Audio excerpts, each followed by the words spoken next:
Inilah Injil suci menurut Matius.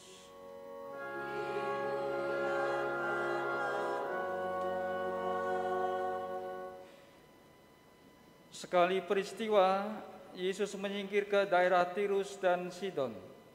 Lalu datanglah seorang perempuan Kanaan dari daerah itu dan berseru, "Kasihanilah aku, ya Tuhan, anak Daud, karena anakku perempuan kerasukan setan dan sangat menderita."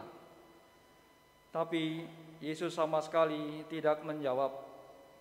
Lalu para murid datang dan meminta kepada Yesus, "Suruhlah ia pergi, sebab ia mengikuti kita," sambil berteriak-teriak. Jawab Yesus, "Aku diutus hanya kepada domba-domba yang hilang dari umat Israel." Tapi perempuan itu mendekat dan menyembahnya sambil berkata, "Tuhan, tolonglah aku." Yesus menjawab, "Tidak patut mengambil roti yang disediakan bagi anak-anak dan melemparkannya kepada anjing." Kata perempuan itu, "Benar Tuhan, namun anjing itu makan remah-remah yang jatuh dari meja tuannya." Lalu Yesus berkata kepadanya, "Hai ibu, besar imanmu, maka jadilah kepadamu seperti yang kau kehendaki." Seketika itu pula anaknya sembuh. Demikianlah sabda Tuhan.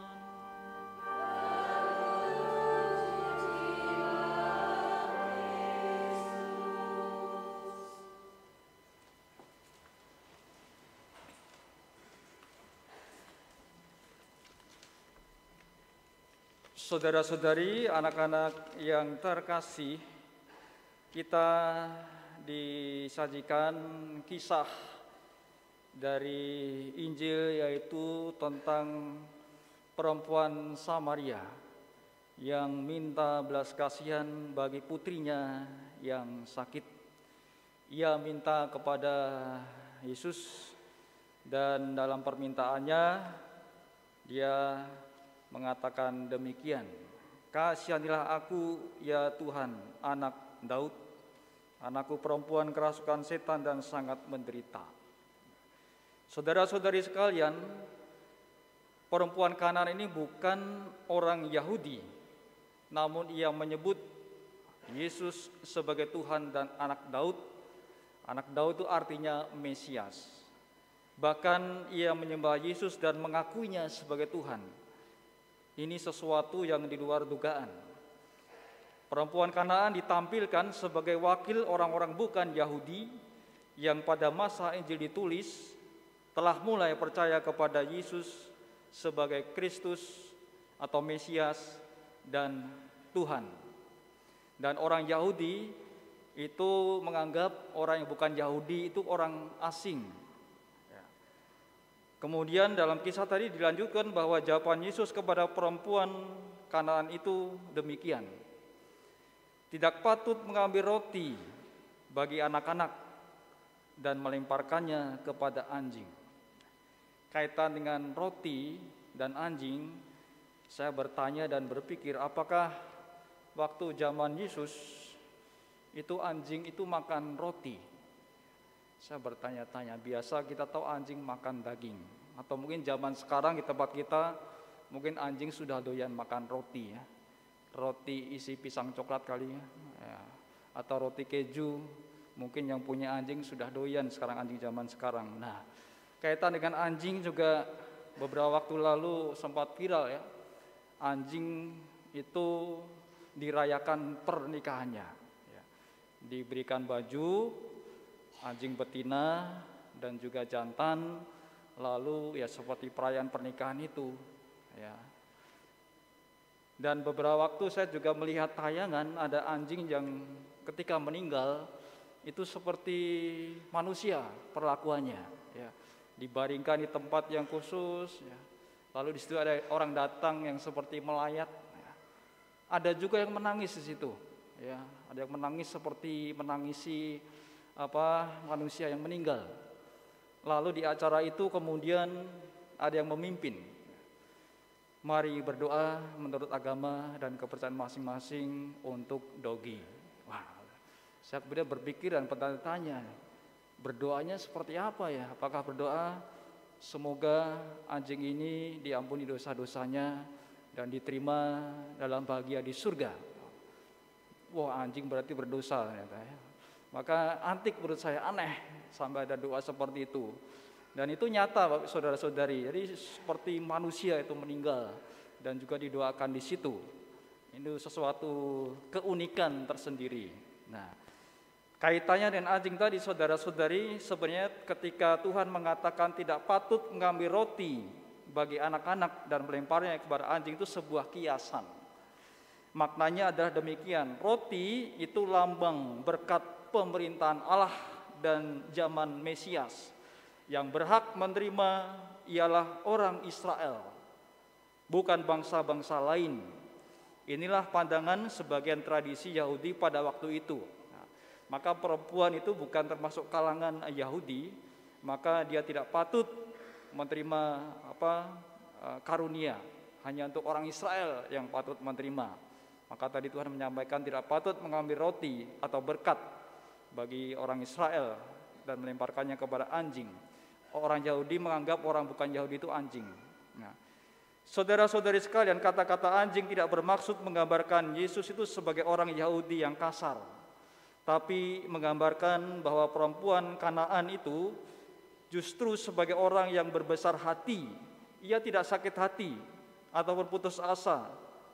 Ia dengan rendah hati mampu memanfaatkan ucapan ataupun kiasan yang mungkin tidak enak didengar, justru untuk kemudian mencapai tujuan dari perempuan itu. Dan kemudian di kisah tadi dinyatakan Yesus menyebut perempuan itu besar imannya. Bukan hal menyembah Yesus sebagai Mesias dan Tuhan yang menjadikan kebesaran iman perempuan itu. Inti kebesaran iman adalah kepercayaannya yang bertahan di tengah tantangan yang berat yang ia hadapi karena putrinya sakit. Saudara-saudari, kisah ini menampilkan sosok yang di luar dugaan, yang punya iman yang besar. Perempuan Kanaan itu tidak termasuk umat Tuhan. Dia bukan Yahudi atau kalangan terpandang. Sebagai perempuan asing, ia disepelekan. Tapi justru orang seperti inilah yang mengharapkan Tuhan saat mengalami kesusahan. Ia butuh pertolongan Tuhan dan terus mencari pertolongan Tuhan. Ia tidak menyerah, meskipun permohonannya tidak mendapat jawaban atau dijawab dengan penolakan sepertinya, ia tetap tabah dan tetap percaya bahwa Tuhan akan menolong. Ia gigih dalam hal iman, pantang menyerah, pantang putus asa, pantang patah harapan. Nah, itulah kisah tentang perempuan Kanaan yang terus berjuang, kendati mengalami kesulitan, tantangan dalam hidupnya, dan dia percaya bahwa Tuhan akan menolongnya. Ada tantangan tetapi dia terus bertahan. Dia punya iman yang besar seperti katakan Yesus tadi. Nah, saudara-saudari, anak-anak terkasih, untuk menyambungkan dengan kisah tadi, ada sebuah kalimat atau kata-kata yang dapat kita renungkan untuk memberikan kekuatan bagi kita. Dalam hidup ini, kadangkala ada saatnya kita lelah. Sampai kadang kita merasa bahwa Tuhan tidak pernah berpihak kepada kita. Masalah demi masalah, ujian demi ujian silih berganti. Kita kadang merasa putus asa, kehabisan tenaga, merasa seorang diri tanpa teman. Kita merasa di titik yang paling terendah, tapi jangan pernah menyerah. Kamu akan mampu hadapi semuanya, karena Tuhan tidak pernah meninggalkan kita. Ya, Tuhan tidak pernah meninggalkan kita. Saya tahu ini tidak akan mudah. Saya cuma bicara tanpa melihat betapa susahnya dirimu. Tapi siapa lagi yang mampu membuat dirimu bangkit? Yang mampu membuat dirimu bangkit kembali adalah dirimu sendiri. Bangkit dan kembalikan percaya dirimu Kamu, karena tidak ada yang mampu menolong dirimu dari keterpurukan kecuali dirimu sendiri dan Tuhan.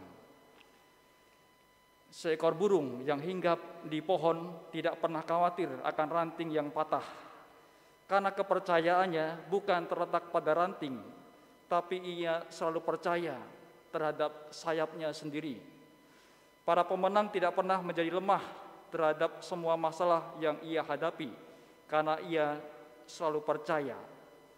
Berhasil atau tidaknya dia tergantung pada dirinya sendiri.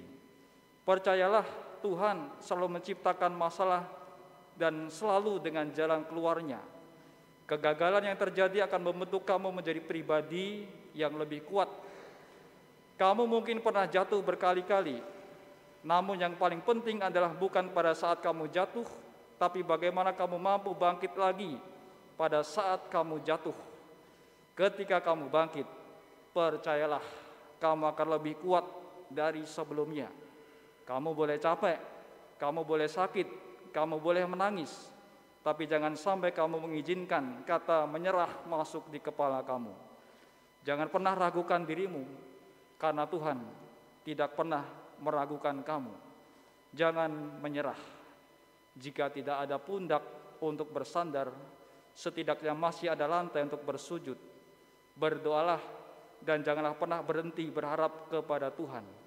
Teruslah berusaha, berserah namun tidak menyerah. Tetaplah melangkah dengan iman dan harapan. Percayalah, pasti selalu ada jalan. Saudara-saudari, semoga kisah perempuan Kanaan tadi memberikan kekuatan bagi hidup kita di tengah tantangan untuk terus berjuang tanpa menyerah dengan penuh iman dan percaya kepada Allah, karena Allah pasti akan menolong kita apabila kita percaya dan beriman kepadanya. Kita mohon karunia Tuhan agar kita sungguh mampu meresapkan sabda Tuhan dalam hati, serta kita pun mampu mendapat karunia dari Tuhan. Kemuliaan kepada Bapa dan Putra dan Roh Kudus, seperti pada permulaan, sekarang, selalu, dan sepanjang segala abad. Amin.